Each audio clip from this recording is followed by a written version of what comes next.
سلام علیکم خالجان صبح نغزه مرحبا بیا خالجان نگرفته اوز ایجاد در این وقت شما ناراحت نکردم بدونی نه نکشه داره ما یکم تا چی ما صحبت میکنیم ما یک صاحب کار خواهی کردیده یک پیشنهاد دارم شما در ما همین خواهی اصلا نرخش تقریبا 3000 سوم نیست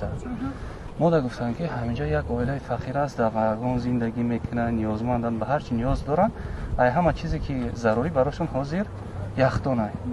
همین ما برای شما پیشنهاد کرده میتونم نیمی نقش 1500 سوم شما گرفته میتونه شرایطتون نمیرسه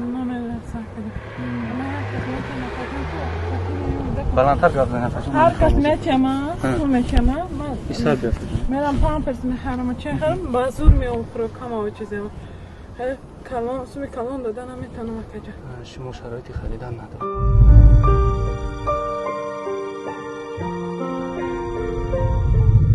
نداره خب یک پیشنهاد دیگه دارم آقا اگر نرخ همه باز هم تقسیم کنیم 1750 سوم کنیم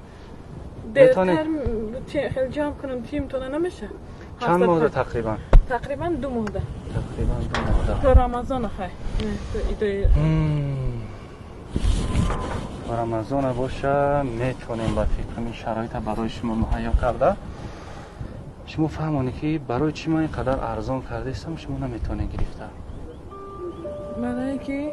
هیچ که من کمک نمیکنم نه پدر دارم نه مادر دارم نه اکا دارم که من سومتیه شما یه اکا داره که پشتی داره دو دیز میگه تو چه نمیگه خبر ما نمیگه شما کسل سیریوس که چی خواه اکن ده ها تا دورشه خریده نکنستم سبحان الله هر کس که میتیه سوم میتیه 20 سوم 10 سوم من جا میکنم یا پامپرسی گودک ها میخرم یا یک چیزی گودک ها میخرم یا کارتوشکا میخرم شکل خدا اما شرکتی چی را من کارتوشکا چی آورد از جمع کردم جای کرده باشم 70 سوم کردم 80 سوم کردم در همین قدر ما پلی دوری شوهر مخرده نتونستیم سبحان الله یعنی من شرایط خریدن نداریم اگر چکنین 2 ماه 3 ماه خیلی اگر کسی میگم شما زورا میکنم میتین شوهرتون بیمار است کسل سیریوس بچینه کار نمیکنه Show me the way. Don't let me. من شما فهمیدم خیلی یک پیشنهاد میکنم شما در انا دیده حجت های همین خواهدین که همین اخدام رقم ها موندگی های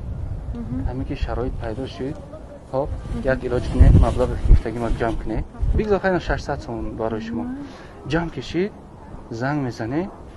ما در حال گرفته همین یخدانه میبیاریم در شما خب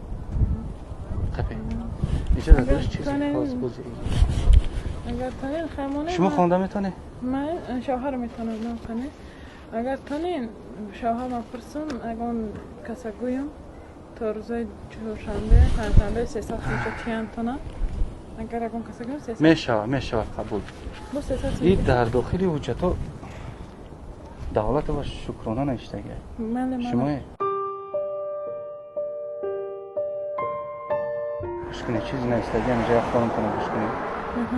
دولت و شکرانه یخدانی که پیشکش شما شد برای فروش نیست او هدیه است برای شما از جانب پروردگار هدیه را قبول کنید و در حق ما دعای خیر کنید با احترام بندگان خدا در این مکتوبه فرستانم بنده های خدا یک داخل شد نیچه یک بجا داده ای برای شما یفجان یخدان برای فروش نیست و خدا خواستم ما پول کار کنین آمدم این برای شما هدیه است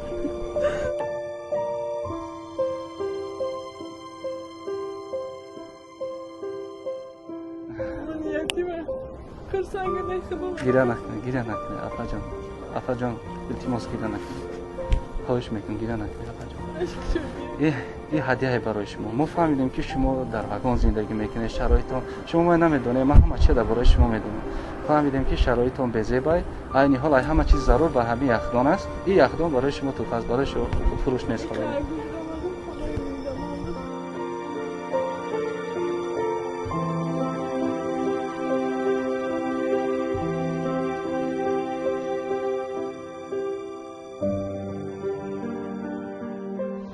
جان در دنیا هم آدمای خوب هست هم آدمای گنده هست. میدونی شما با آدمای گنده کاردار نشوی، این از جانب آدمای خوبه، هموطنای شما، ملت تاجیک شما. هزار بار شکر خدا برکت چون هر کسی که بدی میکنه بدی خودش به الله سپاره، هر کسی که خوبی میکنه در حقشون دعا کنه ان شاء الله. آدمای خوب هستن، ما برای همدیگر ما جان اون منزیق نشویم. خب هدیه قبول یگان خدمت نگار هست مادر. های با دعای شما ما میرم افجان. حوز بچه‌ها میگم یختانتون میدونن در خانه تو میمونن. خب کم تا پس پیشتون میگم. خب من افجان در امان خدا باشه. هر کی خنداند یتیمی خسته را، باز یابد جنتی در بسته را. شکر پروردگار مهربان مکتوب نوبتی را به سراغش رسانده باز یک قلب دیگر را شاد کرده.